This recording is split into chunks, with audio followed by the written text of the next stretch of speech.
important for people living in this world. As you know very well for precepts.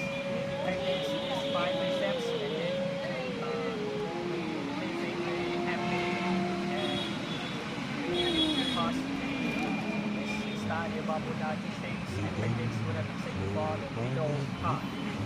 And if we don't know about the middle path, and we don't know about the five precepts also, so how can we live in this world without loving kindness?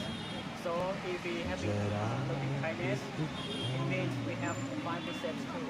It's very important. So if we know Buddha teachings, we should practice every day, practice our heart. Because if we practice heart, we can see Buddha teachings and see Buddha teachings too. Because Buddha said that anyone say Buddha if they say teachings, if they understand teachings.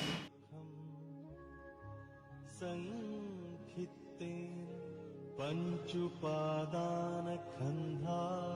दुःखा इदं